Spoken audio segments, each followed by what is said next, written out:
I keep hearing the phrase, ChatGPT is stripping us of our humanity. How the kids literally can't do anything. ChatGPT is gonna make everyone dumber. The elite college students who can't read books. Teachers say ChatGPT is actively destroying education. Some of them are even completing basic assignments with tools like ChatGPT and Claude. I can always tell when a post was written by ChatGPT, even when people think they're hiding it. Right now, we are witnessing the death of the attention economy. We often hear the expression, it's not AI that will take your job. It's someone using AI who will. Another thing I can't help but think about when it comes to the ChatGPT thing is when Johannes Gutenberg invented the printing press, the people who were so mad about that were the people in power. Because the printing press was the start of reading becoming more accessible to people. We are now giving kids access to an infinite, never-ending opportunity to engage with an imaginary friend, something that is always on, can answer all of their questions.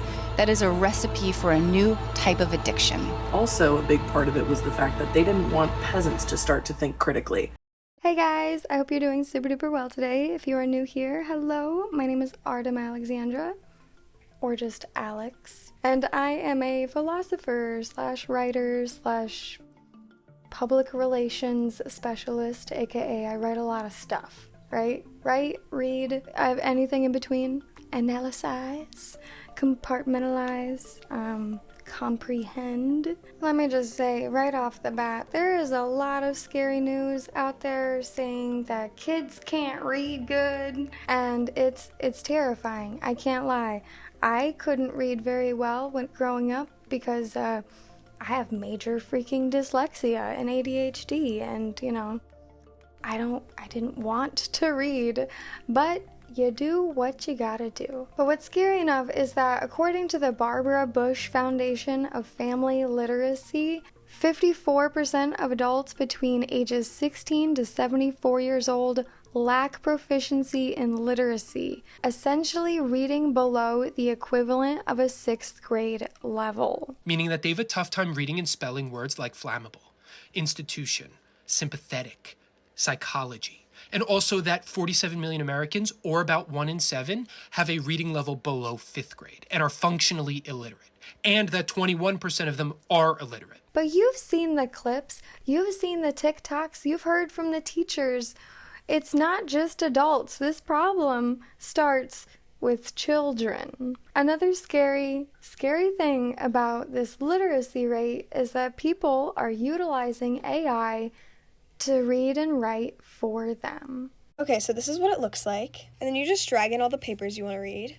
And then on the right, there's a chat box where you can ask anything you want. And the best part is it gives you an answer using information across all of the papers that you provided. And just as my father once said, all technology as an extension of the human being severs that part of the human being. The wheel, the foot. The mortar and pestle relieves arms doing a lot of work. Spears, you don't even have to get up to the bear anymore. And now computers, severing our valuable limb of the mind. AI just even more so. Long enough intro short. Okay, I wanted to talk to you guys about 2 very easy ways to write an essay. Because I don't know if you know, but a whole lot of kids out there want to be YouTubers. And if they're not just sitting back reacting, they have to write something. They have to prepare something. Even if you want to go out and be a comedian, you gotta write and prepare something, right? If you want to literally do anything in the world, you have to be able to read and write. And what's fantastic is that in today's day and age, if you are the person who knows how to read and write, you are going to get ahead of the people who are atrophying their brain by using AI to do it all for them.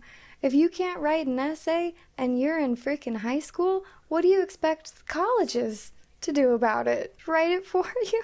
Google or Apple Maps doesn't teach you how to be a better navigator, it just removes that skill from your skill set entirely. AI writing assistants don't teach you how to be a better writer. Now you just won't have that skill. That transformation is deliberate and it's very profitable. Anyways, so back to what I was saying, I want to show you 2 super duper awesome and simple ways to write an essay, maybe make an advertisement, maybe create up a whole video outline to make a video, or, you know, to do your homework, to do your schoolwork for middle school, high school, college. These are staples in how to write, okay? And that is for fiction. But we could get into nonfiction. That's pretty easy too. The first method I want to talk to you about is the block method.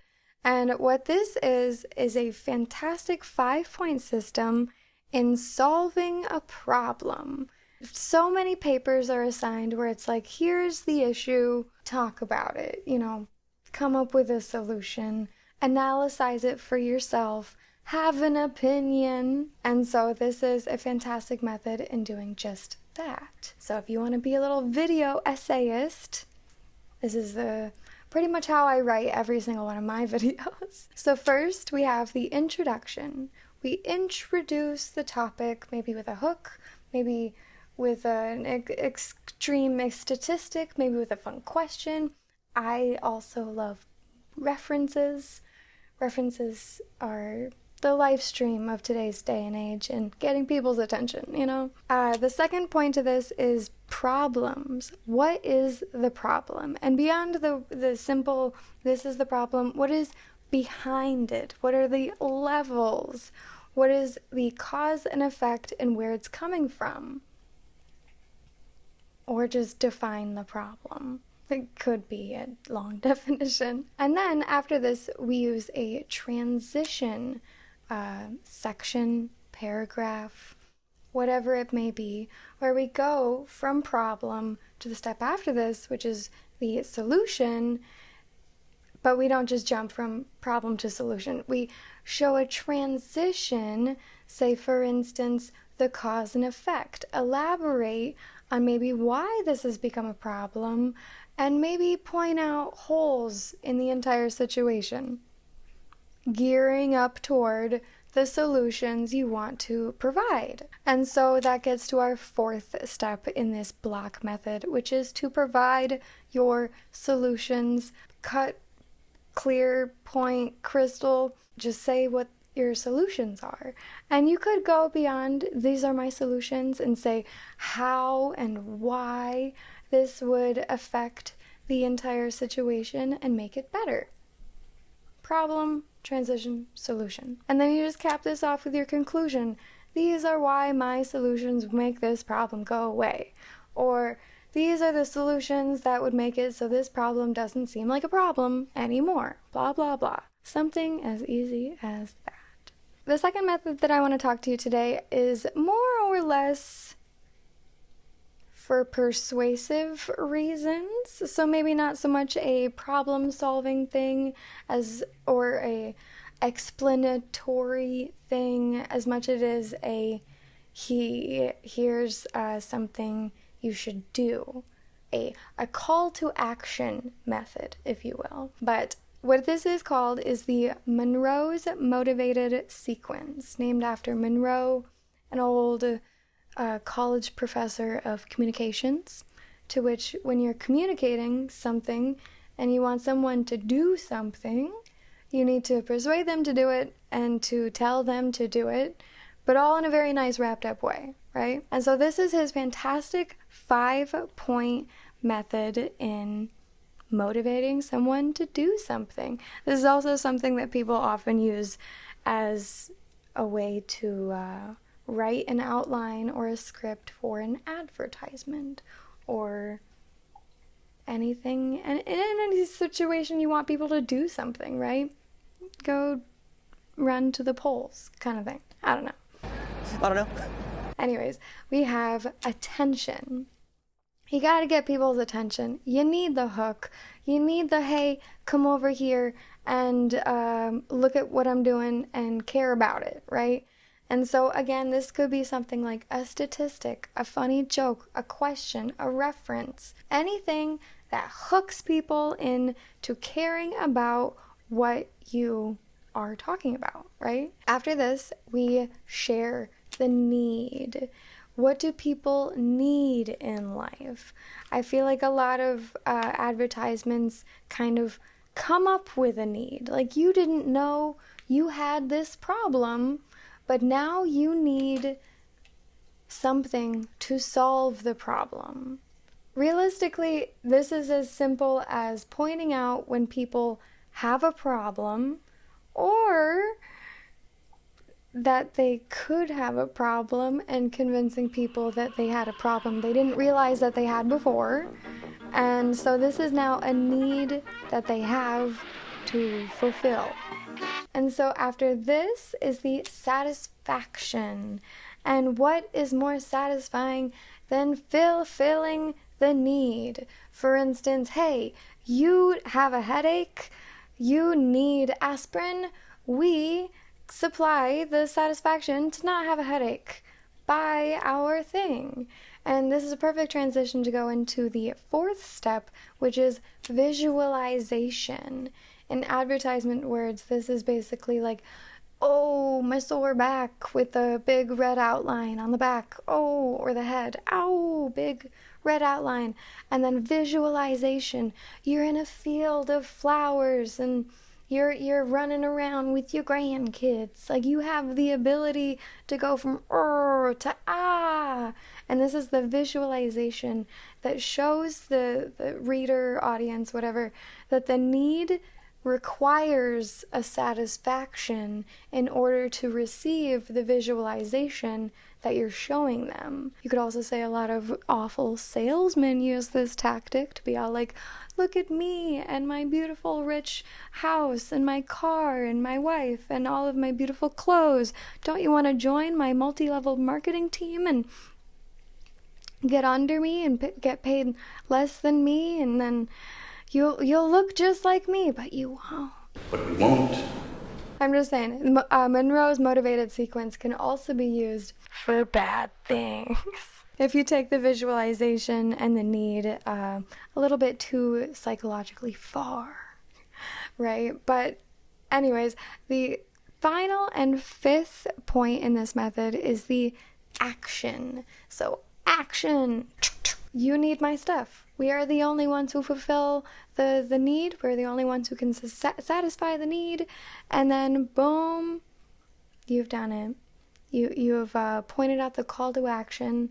You should have transitions between all of these pieces. But when you're writing a 30-second advertisement spot, those seconds count, right?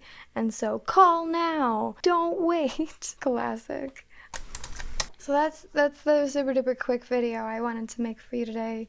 No super big research. Honestly, these are just methods I keep as pictures on my desktop because I love to reference them all the time. Like I said, especially when I'm writing a YouTube outline, I go boom, block method. What is the problem? What is the solution? Let's come up with a hook, transition, and conclusion. So if you want to be a YouTuber, this is how you do it. You don't ask AI, hey, what's a good idea? Hey, can you make up an idea for me? Can you come up with content for me to soak up? Because you know what that does remind me of? WALL-E. Like, what were people even, like, on WALL-E, what were people even consuming if everyone was floating around in a big fat chair? Who is on the TV screen? If not, auto-generated content to feed your dopamine craving brain. One of the lines I'm writing in my next book, my newest book, is a vestigial brain, a vestigial mind. This is not at all what we want in life. If you don't know what a vestigial anything is, it is a term for the evolutionarily lost and atrophied yet still attached something. And most often this is a tail, a vestigial tail. Another example would be dinosaurs. The T-Rex has more or less vestigial arms because it doesn't really use its arms, but it did have arms before it didn't use the arms. It sort of just slunk back and became nothing. And so then therefore ipso facto ergo sum, you don't have arms anymore. And so if you're using AI to do all the work for you, you eventually won't have a brain anymore. And even scientists are coming out here being like, yes, this has significant impact on your brain. We have analyzed 2 different people writing 2 different things. One person writing it for real, one person writing it with the aid of AI. And would you know what they found? The one person writing it for real was actually using their brain according to scans of their literal brain. The one person, the person writing it with AI, their brain didn't work in the same capacity, you know? So if you ever watch like the movie Lucy and you're like, I want to use more than 10% of my brain, start by using at least 10% of your brain. For millennia, survival demanded physical strength. And then over time, machines made muscle optional. But so many people did not want to let their muscles atrophy. And then humans invented gyms, which I think gyms are like kind of dystopian. They are filled with weights that serve no purpose except for to be lifted, stairmasters and treadmills that take you nowhere. I wonder if certain people will want spaces for like deliberate intellectual struggle, like artificial challenges that will keep our mind sharp. And I know that that is a whole old wives' tale. You know, we use more than 10% of our brain. It's just that we generally only use 10% at a time. But it's like, but girlfriend, at least use 10% of your brain at a time. So, that's the video for today. I really hope you liked it. I've got some more in the works. I promise you, I'm blistering with ideas. But I'm also in the midst of moving, and that's been fun. It has been fun, but it's been stressful. Really stressful. You should go watch Big Tug's video on why moving super sucks. But I don't like his conclusion, because, you know, like I said in my last video, rent is a humongous scam, and you're not a good cog to the system when you just have to pay more and more, right, in rent. But anyways, go watch my last video. But also, I'm going to make a part 2 to that video, because I have a lot to say about houses, as well as color and interior design. And you know for damn straight, this ain't a one and done video as well. I'm going to keep talking about AI and about writing and reading and comprehension and using your brain. But because these methods are right off the back of my hand, I just had to share. Hey guys, this is how you write. This is how you do it. We don't need an illiteracy level of a third world country. You don't gotta do it. Whatever. Anyways, thank you guys so much for watching. And also, we are getting the end percent up. Whoever's at the very end of the video here. It used to be 3%. We are gaining. At the last time I checked it, it was, I don't know if it was accurate. It said 8%. So it could not be accurate, it could be accurate. Either way, you guys are super duper freaking trooper stars if you are still here, and I love you absolutely, dearest, to my bottom of my heart, and I cannot wait to hear your thoughts on this. If you write, please let me know. What are some fantastic methods that I'm not listing here, or are these like the best ones? I don't know. There are more methods. There's probably 150 plus methods, probably 1 million. There's even more than methods to doing math, okay? So whatever method you are using and finding it helpful, please share. I would love to hear about it. But that's going to be it for me, guys. Again, I love you, and I hope you have a great rest of your day, and you're a super duper trooper star, and I hope to see you in the next one. All right, bye! Hey, guys. I'm in the midst of moving, so of course I lost my new microphone. Son of a bitch. Tiny robot armies taking over this town. House by house under siege surrounded. Tiny robot armies taking over